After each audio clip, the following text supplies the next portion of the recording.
What was his cure? Motherf. Samuel L. Jackson is one of the most successful actors of all time.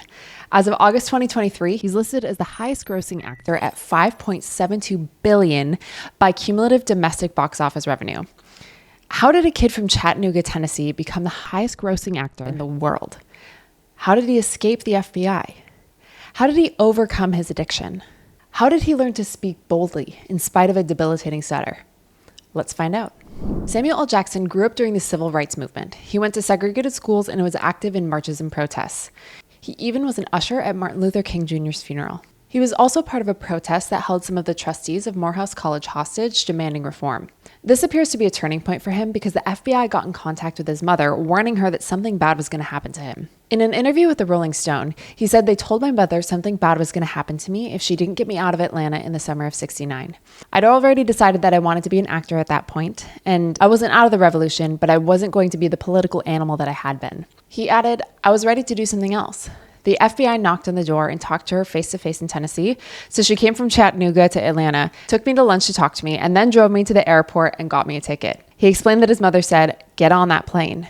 Do not get off the plane till you get to LA, and I'll tell you why." So I did, and she told me why. And so I went to LA and became something else. He learned how to pivot and use his passion in other ways. Samuel L. Jackson had to overcome a lot when it came to civil rights. In addition, he grew up with a disability that caused him to be bullied so badly that he stopped speaking for almost a year. He suffered from a debilitating stutter. This speech impediment was so severe that he protected himself from bullying by not speaking at all. So what was his cure? Motherf.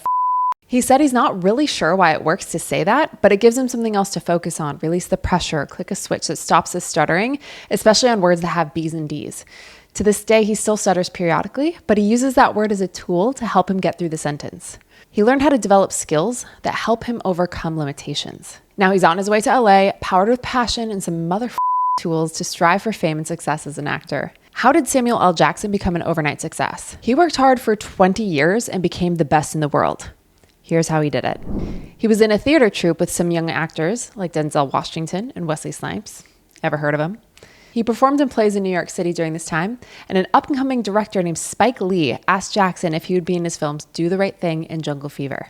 Spike Lee would mostly film his movies in the summer, so Jackson referred to Spike as being a savior for this young group of actors who he often cast in his films. He referred to those summer films as Spike Lee's summer film camp, and that would give him enough money to make it through Christmas. Another layer of struggle for Jackson was that he struggled with addiction and was in rehab when Spike Lee called him to be in Jungle Fever. Here he is, finally getting the opportunity for his big break, and he's having to focus on getting clean and sober. In an interview, Jackson said his rehab counselors told him he shouldn't do the movie, but he replied, "If for no other reason, I will not relapse because I never want to see any of you ever again." He learned how to choose sobriety. Having something to live for is powerful fuel on the road to success. Let's not forget that we may need to fill up along the way because it can be a long road. Samuel L. Jackson was a middle-aged man before he got his big break. Check this out. He was 24 years old when he got his first movie role.